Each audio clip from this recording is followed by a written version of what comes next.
right now, currently in Warframe, the game's in a kind of a bad spot, right? So the game is at its lowest player count since I think around pre-Plains of Eidolon. So I wanted to talk about that and go over that.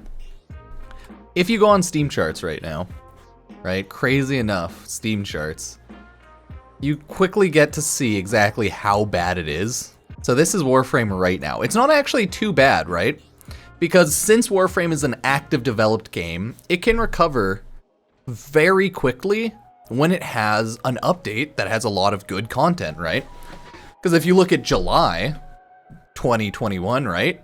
It had its increase of players. It had a huge increase for this little section here after a content lull, but it had an increase of players here, and it didn't really drop off too much for a little bit until like 3 months later. Until they didn't have any content until the new war.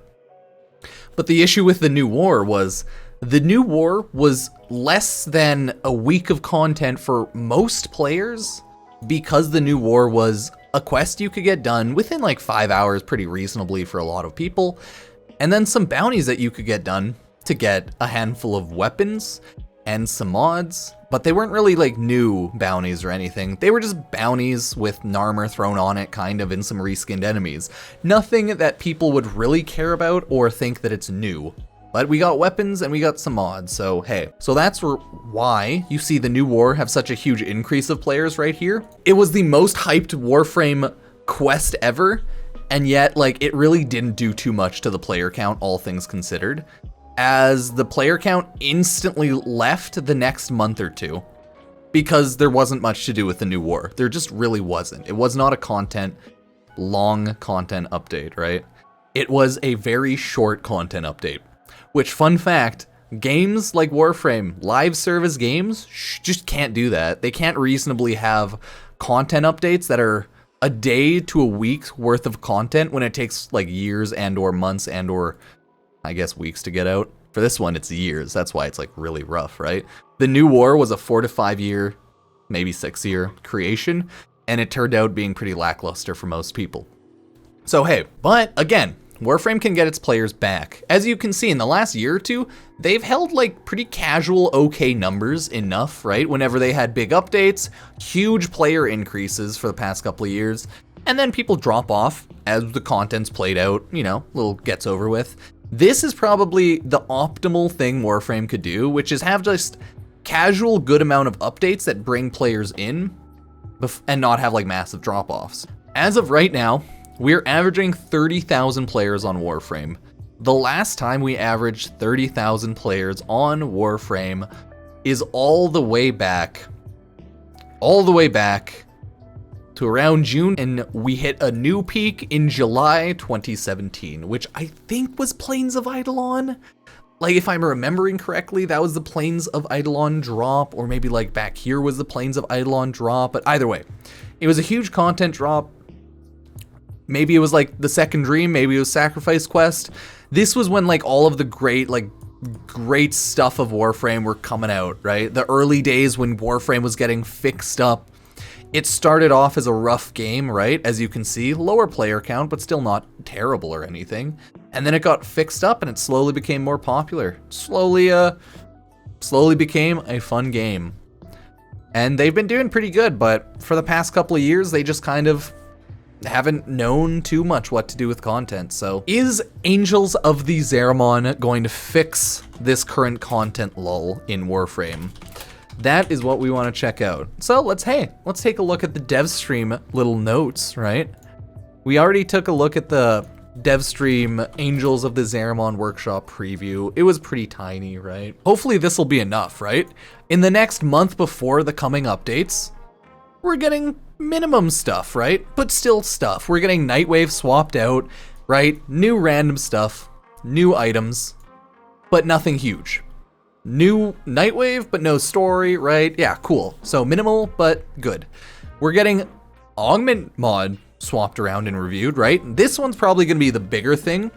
It's great. It's not like a bunch of content, but it's a bunch of swapped around and like tweaked around content, so it's good to know. Who knows how major this will truly be, but these are A to L, so it's not every single augment mod, right? So keep that in mind, but it's still pretty big, so I'm happy about that. without a doubt happy about that. Then we also have Garuda tweaks coming out in the same day, and that's, pretty much a couple days. Yeah. This is going to be huge. People are going to love it or hate it. We'll find out, right? Those will happen. The March 28th update is really the one that brings more stuff, I would say, into the game, right? Newer things. Garuda Prime, whole new Warframe, and it'll be the Warframe with its tweaks, right? Because the tweaks are coming out 10 days, 14 days or so before. Like 12 days, meh. So Garuda Prime, that'll be great. That'll be something to farm, something to play. Not a massive new content spike, but hey, it's a big one because everyone loves Primes. Everyone loves getting that new Prime Warframe, Prime access, so that'll probably be great and bring people in. Because, Prime weapons and accessories. Oh, Kukri Prime armor set, Nagataka Prime. Okay, that is hard, right? All of this stuff, great. For the 9th anniversary, we're getting a Dex Wisp skin. Wisp is getting the most skins for this past year, without a doubt, right? So, in the next coming weeks, we have smaller updates to Warframe, but it'll still bring stuff to do, some content, but not a ton of new content other than, tweaks. It's not, fully new, but it is new, right? So, we're getting a lot of new tweaks. And the only really new things we're truly getting is, I would say, the Prime stuff, right? But these are all new in the sense that they're tweaked. And so Dex Wisp skin, that's not content, that's just a skin, but it's cool nonetheless, right? Great stuff, awesome. Angels of the Zariman is truly what's gonna matter, right? You got the new social hub, it's a new open world area with an apartment, that'll be cool, right? And then you just get new missions. What, 3 new missions? 4 missions in total, but 3 new mission types. You get new vendors. It's a new open world without being a full open world. This probably is a better way to go around open world and building new area content for DE because they're going to be bringing a lot of new stuff with it. So this is obviously going to be when we're going to be watching this update is when we'll watch the Steam charts to see, hey, how is it doing? Can the Angels of the Zariman update bring back an active player count to Warframe of 50 to 60,000, right? That's what I'm going to be curious about. And can it hold it for a little bit? It's kind of hard to say. It's going to be very 50-50. Because Warframe is very bad at holding that 50 to 60,000 player mark, right? This is probably one of the longer streaks that they held it, right? 4 months here. They held it 3 months here. It's hard for Warframe to be a game that breaks beyond the 60,000 concurrent average players for anything more than a month or two. So we'll have to see with the PUBG Mobile collaboration, Angels of Zariman, when it all drops at once, is it going to help?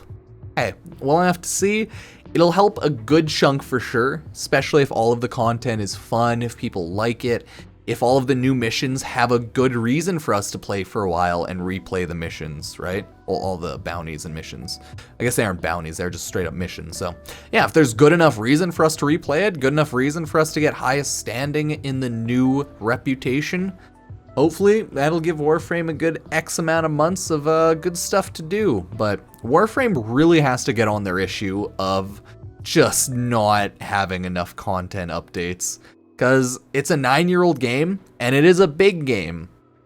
But for veterans, there's not much, and for newer players still, it's really hard to get an understanding on Warframe.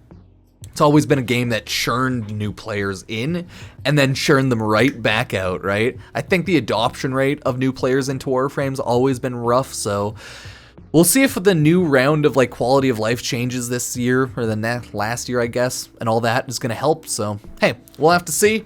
Hopefully Angels of Zariman does revive a good chunk of players to Warframe and have a good amount of content, even for newer folk. But you never truly know. The quest is going to be cool. The new Warframe and new game modes, yeah, they're going to be fun and interesting, but hey, who knows if it's going to hold players' attention or not. The pandemic and COVID-19 probably helped Warframe a ton during these 2 years, and even then, Warframe was not able to break out of that 60,000 concurrent average player mark Because COVID helped games because it sent people home and people were playing games, right? That's how it helped. It hurt because of development, but it helped because it got players sitting at home. Warframe could not take advantage of that though, clearly enough for it to help, but it probably still did help. Now that everyone's going back to work and like people are going back to things, Warframe is struggling. So we'll have to see. We'll just have to fucking see how it goes, okay? We don't know. We'll have to see if Warframe devs can pull it together, because it's been a rough past year. So, hey, thank you all. Follow, sub, like, all that jazz, you know. And yeah, that's Warframe. Yeah, cheers.